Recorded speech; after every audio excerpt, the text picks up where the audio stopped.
What's up, boys and girls? Welcome back to New Stuff TV, the Untechnical Tech channel. I'm your host, Antoine is bigger, really always better Richardson, because today we're gonna be talking about how I have enjoyed the Galaxy Tab S8 Ultra for the last 10 months. Yeah, man, it's been about 10 months since I actually purchased this thing. I was super excited about it because I bought it with certain things in mind. Previous to this, I was actually using the Galaxy Tab S7 Plus, loved it. And then I thought, wow, this thing is ultra big, so let me get it.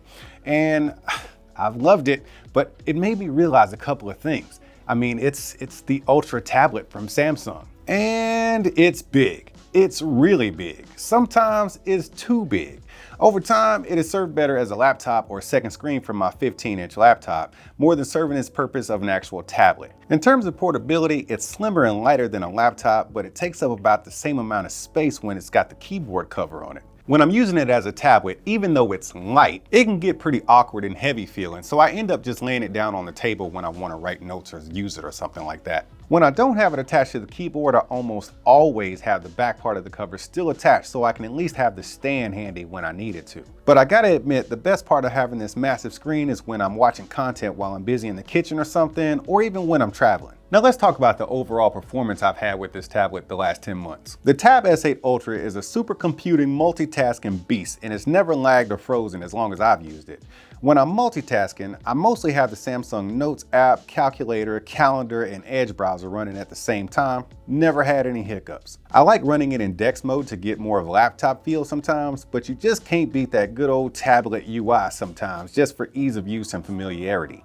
The only gaming I've done on this thing is really just Stadia, Xbox Game Pass, and now I'm exclusive to PlayStation Remote Play.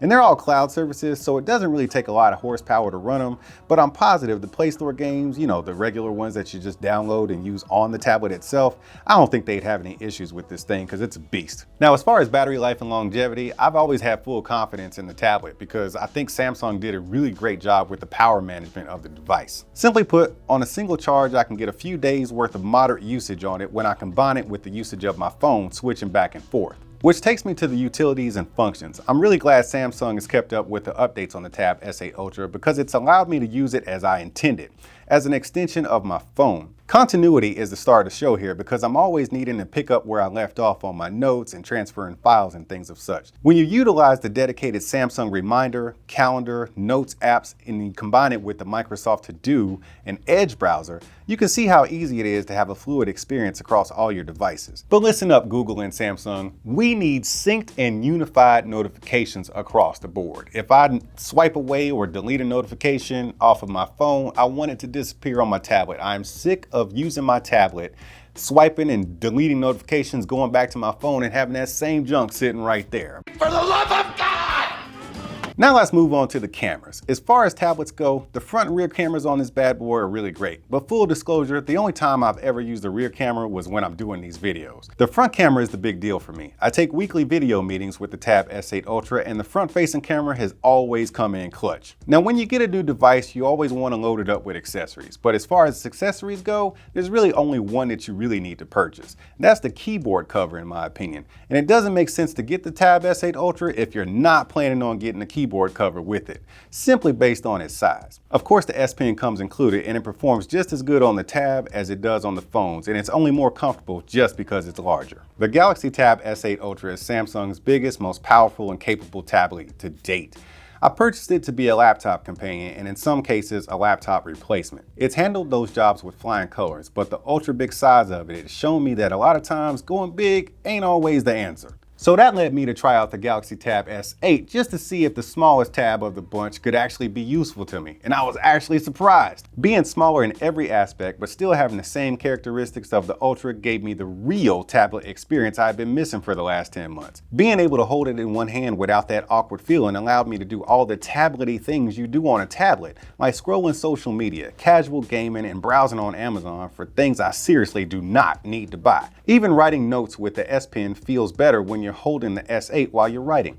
Yep, I'm saying it out loud. After 10 months of using the Galaxy Tab S8 Ultra as a laptop companion, it convinced me that I also needed a Tab S8 11-inch as an actual tablet. I'm not an expert in this kind of stuff, but what I do know is I've spent a crap ton of money on tablets. But here's the thing, they make a whole bunch of different sizes. Samsung makes 3 sizes, and Apple makes different sizes, and I'm sure Google and other companies make other sizes too. Tablets are not a one-size-fits-all solution. You know, I've had to figure that out the hard way. I got one, I wanted the big one, right? The big boss. It ended up being more like a laptop or a companion to a laptop than it was an actual tablet for me, just because it was too big and unwieldy when I wanted to do tablet-y things. So I ended up having to spend a bunch more money to get an actual tablet, or what I perceive to be a great size for a handheld usable tablet. Either way, I'm gonna get out of here. But y'all keep being good to each other, and I'll see you when I see you. Because today we're gonna be talking about pads. Not just any pad though, the Oneplus pad. This is the Oneplus pad. Man, Oneplus has finally done it.